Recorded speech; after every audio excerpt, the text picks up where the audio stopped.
Family, before we even get started, wanted to let you know if you haven't seen, new book coming. Bam! I did share, publicly with the family earlier just to let them know that I'm still doing some behind the scenes things. But again, family, this is coming. I hope that you go ahead and take a crack at it and open up the book. It'll be coming by the end of this month. If you're already seeing this by then go down below in the link and pick it up. Now let me get to work. Can I get to work?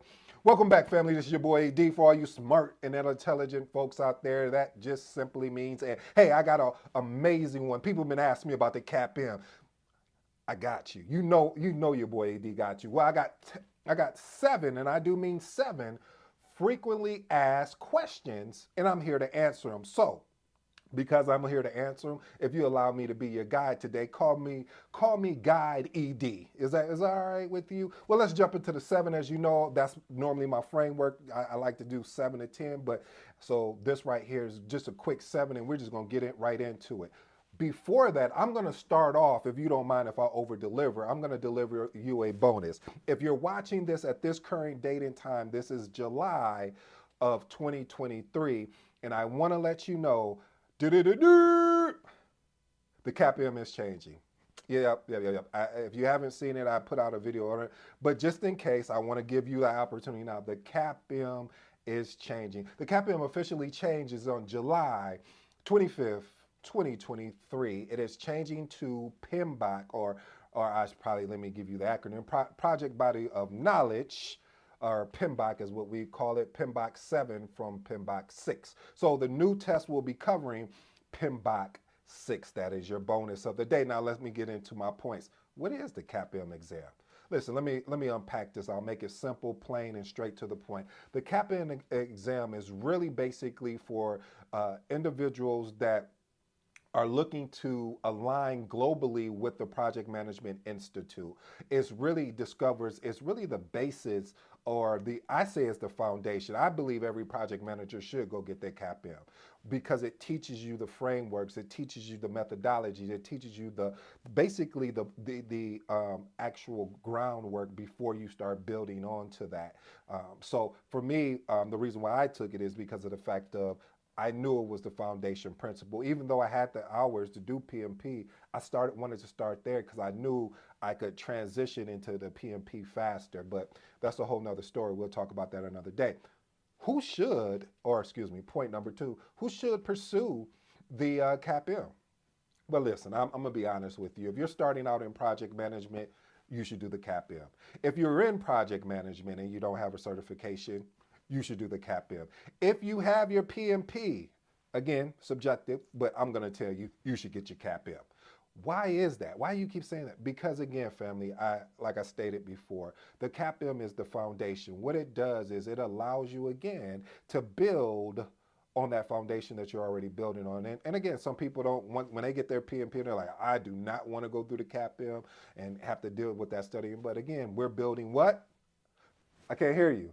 Exceptional project managers. And because we're building exceptional project managers, we're willing to do what the others won't do so we can have what the others won't have. Let's go to point three. Point three, what are the exam prerequisites? Prerequisites. I don't know why that just sounds funny the way I say it. But anyway, here are some of the exam prerequisites. So you have to have a secondary degree. What does that look like, ED? Great question. See, I love my audience. I mean, family, you guys just know how to ask some great questions. First of all, high school diploma is a secondary degree, or a GED, or basically something general educational development or global equivalent. So more or less a high school diploma or a GED, that we can just get that. Another prerequisite is to have 23 contact hours of project management education completed. Normally you can get this from what they call a ATP, or authorized training partner, or a lot of Udemy. I'm actually working on a course for you guys as well that you can come through me if you guys decide to do that. But again, there's a lot of courses out there in which allows you that opportunity to obtain that 23 contact hours. But I will put my disclaimer in there. Make sure, family, that it will be credible to the PMI. So when you get ready to before you get ready to fill out your application, that is going to be something that they accept. Point number 4. How do you prepare for this thing? Oh, I'm sorry. How do you prepare for the CAPM exam? Let me say this to you, family. Um, the way I'm going to tell you to prepare is the way that worked for me in me passing it the second time. I wish I could say the first time, but no, I didn't pass it the first time, family. See, a lot of people won't share their failures with you. See, they'll tell you that you can get it done in 2 weeks, and 2 weeks through this boot camp, or 10 days, or 48 hours through here, but they won't tell you the downside of that. And so, one of the things what I'll say is when someone says, "Man, how do I prepare for this CAPM exam?" I'll basically tell them, "Listen, treat if you're already a project manager, treat it just like a project. Put the task in place so that hey, I'm gonna be studying these times, these are the things I'm supposed to accomplish, and then create your milestones. Hey, okay, a milestone for me is when I finish once I finish chapter 1, boom, that's a milestone. We're good. And we'll just continue to move on. And it's really, and also if you can find study groups, I'll say these are some of the key foundations that I found for me worked was finding a good study group, as well as accountability. Oh man, there's nothing like a great accountability partner, because that accountability partner is not going to allow you to negotiate your way out of it. Because family, we do that. We'll say, oh, we're going to knock out chapter 1 this week, and then we'll negotiate with ourselves and say, well, how about we do it next week because I want to go do this or I want to go do that. It's sacrifices that's going to be required. But just think about it. Once you sit and pass this CAPM exam, the fruits and the excitement that you're going to have, and then also the career progression. Because now, after you got the CAPM, now it's time to start focusing on the PMP. All right. What are covered? What is point number 5? What is actually covered on this CAPM exam as of today? I want to be clear, as of today, because I stated earlier, I gave you one of the bonuses, July 25th, 2023, the exam will actually be changing. And because it's changing, I want you guys to be clear that there's some things that you want to be cognizant of if you're still going to be able to make that timeline before the 20, I'll say probably the 24th. So anytime from now to the 24th you have of July to make it happen. But there's really kind of like 13 points here. So 10 of them are really like knowledge areas. So if you don't know your knowledge areas yet, don't worry about it. Again, like I said, I'll have something coming pretty soon. But again, you could as part of your 23 contact hours, you'll be able to understand that. But let's jump into these actual 13. So based on the CAPM outline, so there's an outline. If you go to Project Management Institute, they have an outline of what is actually going to be on the exam. Now, when I say actually going to be on the exam, it's really around, hey, these areas. So it doesn't mean verbatim that it's going to be on the exam. So here's the 13. Introduction to Project Management. Project environment, role of a project manager, project integration management, project scope management, project schedule management, project cost management, project quality management, project resource management, project communication management, project risk management, project procurement management, and project stakeholder management. I'll tell you this, out of all of the 13, do you know and this is just a bonus, do you know what out of, and I think they have them ranked as low as 4% and as high as 10%. So that's the ranking. Guess what is the highest percentage? If I had the Jeopardy music, I'll say, go ahead, play that Jeopardy music, but I don't have it. So we'll just give you 1 second.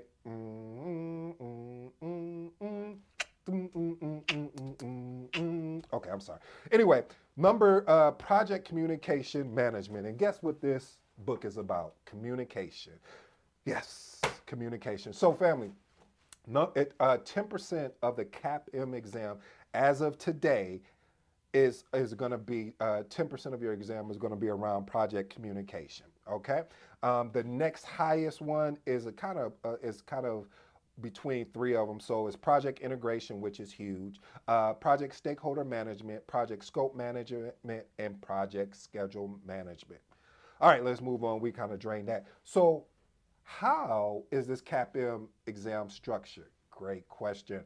Well, let me explain it. The CAPM exam is structured around 150 question for the exam. So you have 150 questions on the exam, and it's based around these. I took this from PMI.org. Again, this is a fruitful site to go to get white papers to understand the course outline for the various certifications that they serve. So here are the 4 points that they had around it. First is the fundamentals of project management and the role of a project manager. The second one is project management environment and project integration management, project scope, schedule, cost, quality, and resource management, and then project procurement, communication, stakeholder, and risk management. What are the what are the passing criteria, and what happens if I don't pass? This is point number 7. This is a those are one of the questions that I remember I didn't want to go in asking myself, like, what happens if I don't pass? And I finally had to address that when I'm sitting there. I just finished the exam. And let me tell you what PMI does. PMI, y'all gotta stop doing this because you know my heart is beating real fast. So soon as you click finish, that you're done with the exam, they ask you to go through a survey. Man, do you know how fast I went through that? I don't even remember reading any of the things. I was just like, click, click, click, because at the end of the survey, you get to see your score. And I don't know if they change it up from that, but you get to see your score. And it just basically tells you is, hey, congratulations, you passed, or no, you didn't pass at this time. So if you get the no, you didn't pass, or I don't know how they verbalize it, excuse me, how's it on the screen. However, if you do not pass, you have 3 times to take the exam.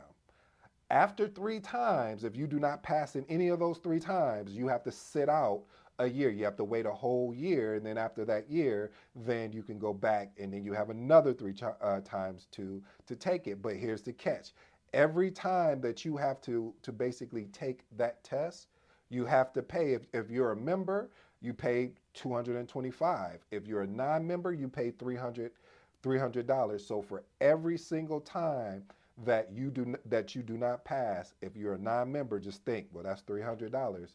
If you're a member, well, that's $225. So, and also a key note: if your eligibility period expires without you passing the exam, you must reapply for the certification. What does that mean? Well, unfortunately, so when you sit in your application for the CAPM, you have to, and then they send it back, say, yep, you're a go, you're approved, you can go ahead, just go ahead and make the payment. Let's say after your 3 chances and you haven't passed the exam, you have to remember what I said. You have to sit out a year, and then after that year, you have to come back and reapply all over again and go through the same process. The only thing that's when I say the whole process, I want to be crystal clear here, because what communication makes sense here. Even though you have to go back through the reapply, the 23 credit hours, education contact hours that you obtain, there still will be valid.